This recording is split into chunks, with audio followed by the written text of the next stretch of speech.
আমি বুঝলাম না আমার আল্লাহর কাছে আমি কি অপরাধ করেছি রে যায়েদ। সকাল 8টা থেকে বিকাল 4টা পর্যন্ত মার খাওয়াইলো, কিন্তু একটা সান্ত্বনা আমার আল্লাহ আমাকে দেয় নাই। কারণ কি রে যায়েদ? নবী আমার এই কথা বলে কান্না করতেছে। বাজান রে, সাথে সাথে উপরের দিকে তাকাইতে না তাকাইতে দেখা যায় ফেরেশতা জিবরাইল আসমান থেকে নবীর সামনে হাজির হয়ে যায়। বাজান রে, নবীর সামনে জিবরাইল হাজির হইয়া শুধু চক্ষু দিয়া পানি জড়তেছে। আমার নবী বলে, জিবরাইল রে, একটা মানুষকে কত কষ্ট দিলে আমার আল্লাহ খুশি হয়। জিবরাইল কোনো কথা কয় না রে বাবা। আমার নবী যায়েদ বিন হারেসাকে ডাক দিয়া বলে, যায়েদ রে, জিবরাইল রে জিজ্ঞাসা কর একটা মানুষকে কত মারা মারলে। মক্কার ভূখণ্ডে এমন একজন যুবকের আবির্ভাব হয়েছে যাকে দেখলে ক্ষুধা লাগে না। যায়েদের বাড়ি বাজান মক্কায় না, যায়েদের বাড়ি মদিনায়ও না, যায়েদের বাড়ি হচ্ছে ইয়ামানে। সুদূর ইয়ামান থেকে যায়েদ ইবনে হারেসা নবীকে এক নজর দেখার লাগিয়া, নবীর বয়স তখন 37 বা 38 ছিল, এখনো নবুয়ত প্রাপ্তি হন নাই। নবী তো জন্মের আগের থেকেই নবী। যায়েদ বিন হারেসা শুনতে পাইলেন মক্কার ভূখণ্ডে এমন একজন মানুষের আবির্ভাব হয়েছে যেই মানুষকে দেখলে ক্ষুধা লাগে না, যার চেহারার দিকে তাকাইলে দুনিয়ার সমস্ত দুঃখ কষ্ট ভুলিয়া যাইত। যায়েদ বিন হারেসা সুদূর ইয়ামান থেকে হাঁটতে হাঁটতে হাঁটতে হাঁটতে মক্কা নগরীতে উপস্থিত হলেন। যায়েদ বিন হারেসা মক্কা নগরীতে আইসা চক্রদের হাতে ধরা পড়ে গেলেন, গোলাম হয়ে গেলেন। এরপরে যায়েদ বিন হারেসার সাথে যেদিন আমার মায়ার নবীর সাথে ফেস টু ফেস দেখা হয়ে গেল, যায়েদ বিন হারেসাকে দেখিয়া আমার মায়ার নবীর ভালো লেগে গেল। যায়েদ বিন হারেসাকে দেখিয়া আমার মায়ার নবী পছন্দ হয়ে গেল। যায়েদ বিন হারেসাকে মায়ার নবী জিজ্ঞাসা করে, তোমার নাম কি? বলে, আমার নাম যায়েদ। তোমার বাড়ি কোথায়? আমার বাড়ি ইয়ামান। এখানে কি জন্য আসলা? এখানে আমি গোলাম, আমার আত্মীয় স্বজন বাড়ি এখানে না, এখানে শুধু আসছি মুহাম্মদ নামক একজন ব্যক্তির খোঁজে।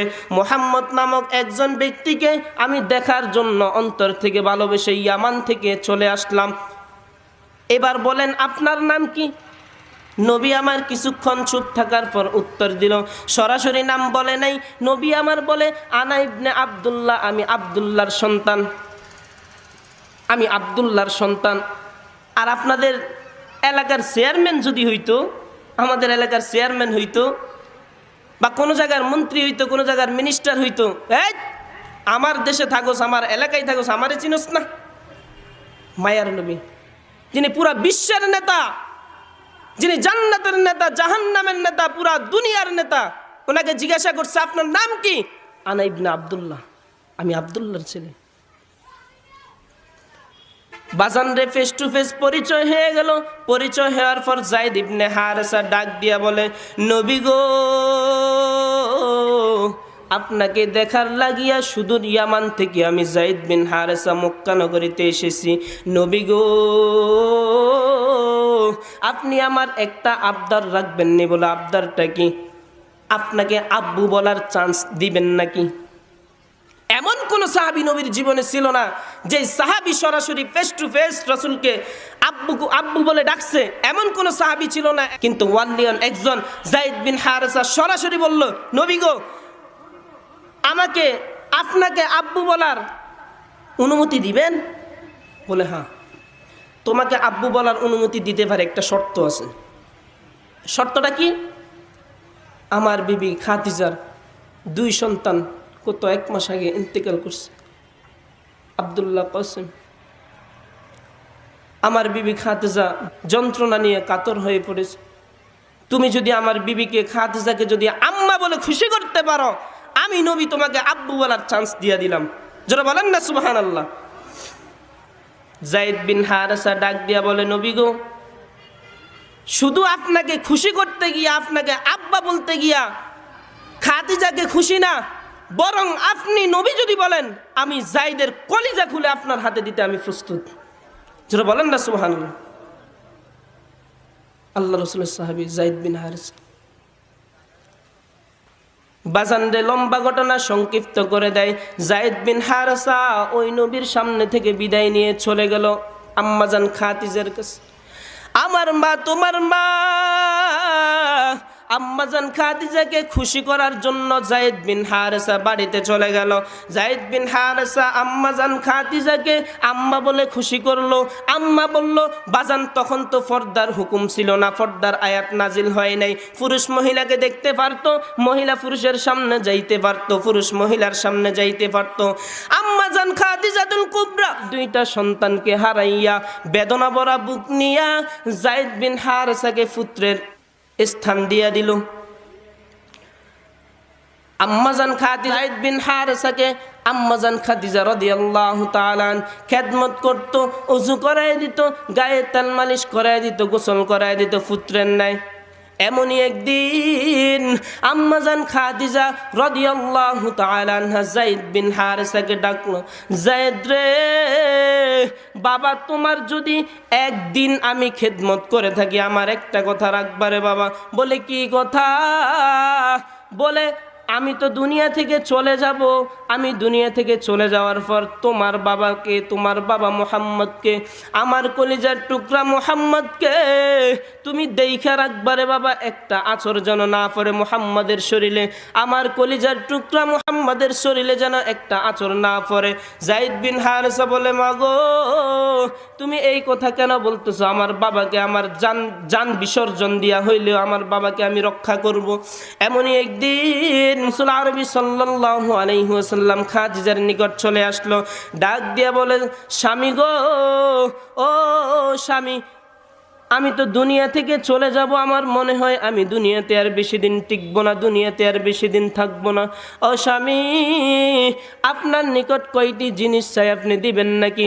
বলে, আপনার পকেটের মেসওয়াকটা দিয়ে দেন, আপনার রুমালটা দিয়ে দেন, আপনার পাগড়িটা দিয়ে দেন, এবং কি লাস্ট একটা জিনিস চাই, আমি আগামীকালকে হয়তো আল্লাহ পাকের ডাকে সাড়া দিয়ে চলে যাইতে হবে। ও স্বামী, আপনি নিজ হাতে আমাকে দাফন করে দিবেননি? আপনি নিজ হাতে আমার দাফন করাই দিবেন? রাসূলের চোখ দিয়ে বেয়ে বেয়ে পানি পড়তেছে। ইয়েতিম নবী, দুনিয়াতে কেউ নাই, কেউ নাই। একজন স্ত্রী আম্মাজান খাদিজা, আদরের চাচা আবু তালেব। আম্মাজান খাদিজা পরের দিন আল্লাহ তাআলার ডাকে চলে যায়। এরপরে এক সপ্তাহ ডিফারেন্স, আম্মাজান খাদিজা যাওয়ার 25 দিন কিংবা 23 দিন পরেই বটগাছের ছায়ার মতো তাকে রাখছে, আদরের চাচা আবু তালেবটাও চলে যায়। আদরের চাচা আবু তালেব চলে যাওয়ার পর নবী হয়ে গেল মুক্তার নগরীতে খেলার পুতুল। যেই পাই সেই মারে, যেই দিকে যায়, যেই দিকে যায় সেদিক থেকে আক্রমণ হয়। নবী আমার যায়েদ বিন হারেসাকে ডাক দিয়া বলল, যায়েদ রে, আমার বিবি ইন্তেকাল করেছে, আমার চাচা আবু তালেব ইন্তেকাল করেছে। আমার চাচা আবু তালেব ইন্তেকাল করার পর থেকে আমি নবী মক্কার খেলার পুতুল হয়ে গেলাম। যে পাই সে আমাকে মারে, যেদিকে যাই সেদিক থেকে আমার আক্রমণ হয়। আমাকে মারার জন্য অনেক শত্রু দাঁড়িয়ে অপেক্ষা করতেছে কোন সময় আমাকে মারতে পারে। ও যায়েদ, এই মক্কা নগরীতে থাকলে আমি হয়তো বেঈমানদের হাতে মরতে হবে। ও যায়েদ, আমার দুধমা হালিমা সাদিয়ার দেশ তাইফের মানুষ বড় শিক্ষিত রে যায়েদ, তাইফের মানুষ বড় শিক্ষিত রে যায়েদ। ওইখানে যাওয়ার পর ওরা মনে হয় আমার দুঃখটা বুঝবে, আমাকে আর মারবে না রে যায়েদ। আমার নবী তো গায়েব জানতেন না রে বাবা, যদি আমার নবী গায়েব জানতেন স্বেচ্ছায় মাইর খাওয়ার জন্য তাইফের ময়দানে যাইতেন না। আমার নবী যায়েদ বিন হারেসাকে নিয়ে সুদূর তাইফের ময়দানে চলে যায়। তাইফ দেশে যাওয়ার পর 28 থেকে 29 দিন দিনের তাবলিগে দাওয়াতের কাজ করেছে, মানুষের দ্বারে দ্বারে দাওয়াত পৌঁছাইছে, কিন্তু দাওয়াত তো গ্রহণ করলই না। তাইফের মানুষ আমার নবীকে মারার জন্য রেডি হয়ে আছে। যায়েদ রে, রাত্রে খাবো কি বাবা? চলো তুমি দোকানের দ্বারে চলে যাও, দোকান থেকে কিছু রুটি নিয়ে আসো, আমি খাওয়ার জন্য, আমরা খাওয়ার জন্য, রাত্রে খাওয়ার কিছু নাই। যায়েদ বিন হারেসা দোকানে যাইতে না যাইতে শুনতে পাই মানুষ ষড়যন্ত্র করতেছে আমার মায়ের নবীকে মারার জন্য। যায়েদ বিন হারেসা এখান থেকে চলে আসলো। বাবা গো, ঘটনা তো গইটা গেছে। বলে কি, তোমাকে মারার জন্য অনেক মানুষ তৈরি হয়েছে, আগামীকালকে এটার প্রতিফলন তুমি পাইবা, আগামীকালকে তোমাকে হত্যা করবে। যায়েদ বিন হারেসার এই কথা শুনিয়া আমার মায়ার নবী ডাক দিয়ে বলে, যায়েদ রে, তোর দুই চোখ যেই দিকে যাই তুই ওই দিকে চলে যা রে বাবা। আল্লাহ তাআলা দ্বীনের দায়ী হিসেবে আমাকে কবুল করেছেন, আল্লাহ তাআলা দ্বীনের দাওয়াত দেওয়ার জন্য আমাকে জমিনে নিযুক্ত করেছে। মাইর খাইলে আমি খামু, তুই খাইস না বাবা, তুই খাইস না। আমি খাদিজার হারায় অনেক কষ্টে আছি, আমার আবু তালেবকে হারায় অনেক কষ্টে আছি, তোরে আমি হারাইতে চাই না, তুই চল। বলে না, আমি যদি আপনার আপন সন্তান হইতাম, পালক পুত্র না হয়ে আপনাকে কি ছেড়ে আমি যাইতে পারতাম? যাব না। মাইর খাইলে আপনার সাথে খাবো, যাব না। বাজানদের রাতটা শেষ হতে না হতে যখন পরের দিন ফজরের ওয়াক্ত হয়ে গেল, ফজরের নামাজের পর যায়েদ বিন হারেসা আর আমার মায়ের নবী ফেস টু ফেস দাঁড়িয়ে কথা বলতেছে। ইতিমধ্যে তাইফের অনেকগুলা যুবক মৌমাছির চাকের মতো দুজনকে গিরাও দিয়ে রাখছে। একজনের হাতে 1 কেজি, একজনের হাতে 1.5 কেজি, কোনো জনের হাতে 2 কেজি। পাথরের তো অনেক ওয়েট গো বাবা, 5 কেজি পর্যন্ত পাথর হাতে নিয়ে আমার মায়ের নবীকে মারার জন্য রেডি হয়েছে। এই দৃশ্যটা যায়েদ বিন হারেসা দেখিয়া আমার মায়ার নবীকে ডাক দিয়া বললেন, নবী গো, বাবা গো, তোমার পিছন দিকে তাকাইয়া দেখো রে বাবা, পিছনে তাকাইয়া দেখো। মায়ার নবী আমার পিছন দিকে তাকাইলে দেখতে পাই তাইফের অনেকগুলা যুবক পাথর হাতে নিয়ে দাঁড়িয়ে আছে। আমার মায়ার নবী শুধু একটা কথা বললেন, গো বাবা, ও তাইফের যুবকরা, তাইফের ছেলেরা, তোমরা কেন আমাকে মারতে এসেছ? কেন আমাকে মারতে এসেছ? একবার বলো, একবার বলো। তাইফের ছেলেরা ডাক দিয়া বলে, আমি আসছি মুহাম্মদকে মারার জন্য। নেতাই বলছে তো মুহাম্মদকে মারার জন্য এসেছি। এখন আপনারা 2 জন মানুষ এখানে উপস্থিত, আমরা বুঝতে পারছি না 2 জনের মধ্যে নবী মুহাম্মদকে। এই কথা যখন বলল, যায়েদ বিন হারেসা চোখের পানি ছেড়ে দিয়ে ডাক দিয়ে বলল, ও তাইফের ছেলেরা রে, তোমাদের কাছে একটা রিকোয়েস্ট করি, আমার বাবাকে তোমরা মেরো না। 1 মাস আগে আমার বাবার স্ত্রী, আমার আম্মাজান খাদিজা ইন্তেকাল করেছে। গত 7 দিনের ডিফারেন্সে আমার বাবার চাচা আবু তালেব ইন্তেকাল করেছে। আমার বাবার কলিজাটা কত বিক্ষত হয়ে গেছে। তাইফের ময়দানে আসছি একটু সুস্থের নিঃশ্বাস ছাড়ার জন্যে। তোমরা আমার বাবাকে মেরো না, তোমরা আমার বাবাকে মেরো না। বাজান রে, এই কথা বলতে না বলতে তাইফের ছেলেরা বুঝতে পাইল এখানে নবী মুহাম্মদ উনি না, নবী মুহাম্মদ উনি। যখন জানতে পাইল তাইফের একটা যুবক আমার নবীর দিকে আগাইয়া ঠোঁটের মধ্যে একটা ঘুষি মারছে, ঘুষি না মারার পরে আমার নবীর ঠোঁট কোরবালিশের মতো হুলিয়ে ফুলিয়া লাল হয়ে যায়, রক্ত জর্জর করে পড়তেছে রে বাবা। আমাদের তাইফের জমিনে আসছো তোমার দিনের দাওয়াত লইয়া, এত বড় সাহস তোমার? এটা বলতে না বলতে আরেকজন যুবক অনেক ওয়েট একটা পাথর নিয়ে আগে আস আমার নবীর কপালের মধ্যে ঠাস করে একটা পাথর মেরে দিল। আমার নবীর কপাল থেকে ঝর্ণার মতো রক্ত জর্জর করে ঝরতেছে রে বাবা।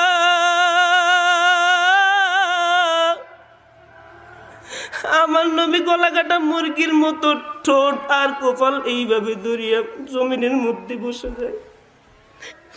আমার নবীকে দুপুর সকাল 8টা থেকে নিয়ে বিকাল 4টা পর্যন্ত মারে। আমার নবী 3 বার বেহোশ হয়, 3 বার। বিকাল 4টা বাজে যখন আমার নবী হোশে ফিরে আসলেন, দেখতেছেন যায়েদ বিন হারেসা বেহোশ হয়ে জমিনে পড়ে আছে। আমার নবীর বরকতি হাতটা যায়েদ বিন হারেসার মাথায় এইভাবে রাখার পর আমার নবীর বরকতে যায়েদ বিন হারেসা জ্ঞান ফিরে আসলো। যায়েদ বিন হারেসাকে বলে, বাবা গো, পানির অভাবে আমার 1 রাত্র পানি খাই নাই রে বাবা, শরীর থেকে অনেক রক্তগুলা ঝরছে, পানির অভাবে আমার কলিজাটা শুকিয়ে ফাটিয়া যায়। বাবা গো, নাও একটা গ্লাস নিয়ে আমাকে 1 গ্লাস পানি নিয়ে আসো। বাজান রে, যায়েদ বিন হারেসা তাইফের সমস্ত ঘরগুলোর মধ্যে একটা গ্লাস নিয়ে ভিক্ষুকের মধ্যে এক গ্লাস পানি চাই, কেউ পানি দেয় না। কেউ আমার নবীর জন্য এক গ্লাস পানি দেয় না। ও বাজান, যায়েদ বিন হারেসাকে নবী বললেন, যায়েদ রে পানি নিয়ে আসছনি, কেউ পানি দেয় না, এক গ্লাস পানিও দেয় না। ও যায়েদ, আমি বুঝলাম না আমার আল্লাহর কাছে আমি কি অপরাধ করেছি রে যায়েদ। সকাল 8টা থেকে বিকাল 4টা পর্যন্ত মার খাওয়াইলো, কিন্তু একটা সান্ত্বনা আমার আল্লাহ আমাকে দেয় নাই। কারণ কি রে যায়েদ? নবী আমার এই কথা বলে কান্না করতেছে। বাজান রে, সাথে সাথে উপরের দিকে তাকাইতে না তাকাইতে দেখা যায় ফেরেশতা জিবরাইল আসমান থেকে নবীর সামনে হাজির হয়ে যায়। বাজান রে, নবীর সামনে জিবরাইল হাজির হইয়া শুধু চক্ষু দিয়া পানি জড়তেছে। আমার নবী বলে, জিবরাইল রে, একটা মানুষকে কত কষ্ট দিলে আমার আল্লাহ খুশি হয়। জিবরাইল কোনো কথা কয় না রে বাবা। আমার নবী যায়েদ বিন হারেসাকে ডাক দিয়া বলে, যায়েদ রে, জিবরাইল রে জিজ্ঞাসা কর, একটা মানুষকে কত মারা মারলে, কত কষ্ট দিলে আমার রব্বে কারিম খুশি হয়। সকাল থেকে সন্ধ্যা পর্যন্ত মায়ের খেয়েছি, কেন আমার আল্লাহ একটা সান্ত্বনা বাণী পাঠাইলো না? বাজান রে, জিবরাইল কোনো কথা কয় না। জিবরাইল শুধু চোখের পানি জর্জর করে ফুটতাছে আর কান্দতাছে। জিবরাইল শুধু চুপ করে দাঁড়িয়ে আছে আর কান্দে। জিবরাইল কোনো কথা কয় না রে বাবা। ও বাজান, জিবরাইলের তো মায়া দয়া নাই রে বাবা। জিবরাইলের মায়ার অন্তরই নাই। যাদের স্ত্রী ছেলে সন্তান পিতামাতা আছে তাদের মায়ার অন্তর আছে, যাদের স্ত্রী ছেলে সন্তান পিতামাতা নাই তাদের মায়ার অন্তরে নাই। জিবরাইল 24 ঘন্টা কারো জন্য মায়া না, একমাত্র আমার আল্লাহর ইবাদতে লিপ্ত থাকে। কিন্তু আমার আল্লাহ জিবরাইল ওই দিন আমার নবীর মায়ের দেখিয়া কান্না থামাইতে পারে নাই, চোখের পানি ফালাইতে ভুলে নাই। জিবরাইল কোনো জায়গায় কাঁদে নাই রে বাবা, শুধু আমার নবীর 3টা জায়গায় কাঁদছে রে বাবা। 1 নাম্বার হলো তাইফের ময়দান রে বাবা। আমার নবীর চেহারাটা দেখিয়া, আমার নবীর ফুলা ঠোঁটখানা দেখিয়া আমার জিবরাইল আর কান্না থামাইতে পারলো না। জিবরাইলের কান্না দেখিয়া নবী বলে, জিবরাইল রে, কান্দা আর মায়া লাগানোর দরকার নাই। সকাল 8টা থেকে নিয়ে বিকাল 4টা পর্যন্ত আমার মারছে, একবারও আমার দেখার জন্য আসো নাই, কান্দা মায়া লাগানোর দরকার নাই। জিবরাইল ডাক দিয়ে বলে, নবী গো, যখন তায়েফের ছেলেরা মারার জন্য আপনাকে পাথর নিয়ে রেডি হয়ে আছে, আমি সিদরাতুল মুনতাহায় বসিয়া আল্লাহ পাকের কুদরতি পাও 2টা ধরে ডাক দিছি রে মালিক। 1 মাস আগে এই লোকটার বিবি হারাইছে, দুনিয়ার থেকে চলে গেছে। 7 দিনের ডিফারেন্সে তার চাচা আবু তালেব, যিনি ইসলাম গ্রহণ করে নাই সত্য, নবীকে একটা মশাও কামড় দিতে দেয় নাই, তিনিও চলে যায়। এই মানুষটারে কষ্ট দিলে কি হবে? কি জন্য এই মানুষটারে কষ্ট দাও? কি জন্য? নবী গো, আল্লাহ তাআলাকে আমি এই প্রশ্ন করেছিলাম, আল্লাহ তাআলা আমার প্রশ্নের কোনো উত্তর দেয় না রে বাবা। আল্লাহ তাআলা আমার প্রশ্নের কোনো উত্তর দেয় না, শুধু একটা কথাই বলে, জিবরাইল রে, আমি যা জানি তুই তা জানোস না রে জিবরাইল। আমার বন্ধু মুহাম্মদকে মাইর খাওয়ানোর পর আমি কোথায় আনবো জানোস নি? আমার বন্ধু তায়েফের ময়দান থেকে যখন মক্কা নগরীতে চলে যাবে, ওইখান থেকে আরশে আজিমে নিয়ে আসবো মেরাজ করার লাগিয়া। আল্লাহু আকবার। বাজান রে, জিবরাইলের এই অবস্থা দেখে নবী আমার দেখতে পাইলেন যেই পাথরের মধ্যে আমার নবী বসা, ওই পাথরটা নরম হয়ে গেলেন। জিবরাইলকে ডাক দিয়া বলে, জিবরাইল রে, যেই পাথরটার মধ্যে বসেছি পাথরটা নরম হয়ে যায়। তাইফের ছেলেরা সকাল 8টার থেকে পাথর নিক্ষেপ করলো, আমার আল্লাহ কি পারলো না ওই পাথরগুলা নরম করে দিতে? পারলো না। বাজান রে, আপনারা তো সবাই জানেন